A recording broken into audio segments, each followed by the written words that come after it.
पदयात्रा आरंभ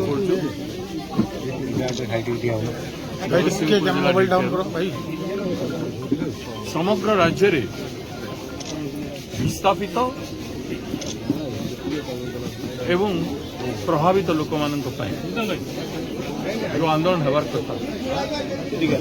ताकू आम जेएसडब्ल्यू प्रभावित एवं विस्थापित लोकों समस्या को नहीं से आंदोलन के आम आरंभ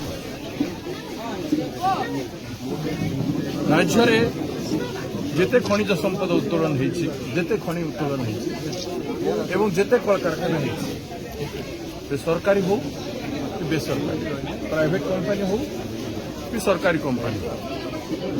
विस्थापित मानक आज पर्यंत न्याय मिले ना पुराना हो कि नुआ विस्थापित कौन से निर्दिष्ट पॉलिसी नहीं और जेते खनिज उत्तोलन खनिज संपद उत्तोलन जेते कारखाना एवं जेते माइंस एवं ओपन होगा जाऊँगी सरकार निर्दिष्ट नीति ना हजार हजार लक्ष लक्ष कोटी टंका सरकार नेबे किंतु विस्थापित प्रभावित लोकों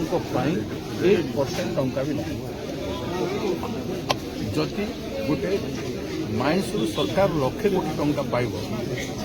ताले कहीं से भितर 20-30 हजार कोटी टंका से विस्थापितों से द्वारा प्रभावित लोकों तार ऊर्धे निर्भर सेवा ब्लॉक कि जिला लोकों विकास कहीं खर्च हो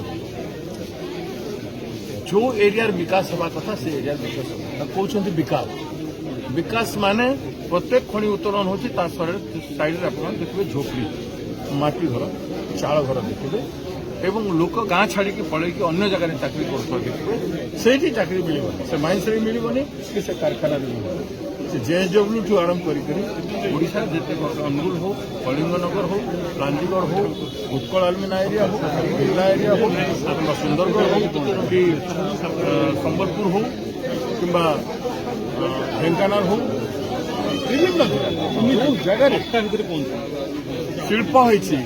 एवं जो जगह खनिज उत्तोलन अन्याय और केमती अन्याय आपजे भुक्तभोगी जेएसडब्ल्यू पोस्को को पोस्कोर अन्याय अत्याचार एत जोर से बढ़ी चलला एते कहीं सरकार कंपनी मान को समर्थन कर लोक तो सरकार कंपनी विरोध थोड़ी कर लोक कहते हमको प्राप्य दियो माने ये जो पान बरज जो मैंने चाष करुले जेएसडब्ल्यू जो एरिया जो पोस्को एरिया था से एरिया रे लोक माने जो जमी उपरे 100 वर्ष कि 50 वर्ष कि 150 वर्ष धरी बाप दादा समय पूर्व पुरुष मान समय से चाष कर जीविका कर घर द्वार भी कर विस्थापन करने पूर्व पट्टा देवा पट्टा देले नहीं क्या एवं पट्टा देला परे आपण कारखाना करंतु किंतु एक्विजिशन कर लैंड को एक्वायर कर जमी को अधिग्रहण कर अधिग्रहण अनुसार पैसा भी दिंतु तेणु जेएसडब्ल्यू एरिया रे 2013 भूमि अधिग्रहण कानून जोटा अच्छी जोटा राहुल गांधी जी आनी लैंड एक्विजिशन रिहाबिलिटेशन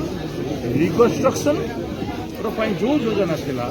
और मार्केट प्राइस 4 गुण दाम देकी से लोक को देवे एवं प्रति परिवार को मासिक 3-3 हजार टंका जन पिछा से परिवार जनक अच्छी घर परिवर्तन घर अच्छी गुड़ाए पैकेज अच्छी से पैतृक संपत्ति को विस्थापित करा कांग्रेस सरकार से मजबूत आईन राहुल गांधी लीडरशिप आनी जो लोके सर्वस्व हर खनि एवं फैक्ट्री तेणु लोकों को कहीं गोटे संपन्न जीवन दिज्व ना दुर्भाग्य कथा 2013 कानून लागू होनी एवं 2006 फॉरेस्ट राइट एक्ट पट्टा दिया जे पोस्को अंचल या कहले आंदोलनकारी मानू मारिदेबू धमक देबू जेल करदेबू विभिन्न कथा कले जो माने अनेक सही आंदोलनकारी माने जेएसडब्ल्यू एरिया रे देवकार अनेक सही समस्ते मास जेल रही समस्ते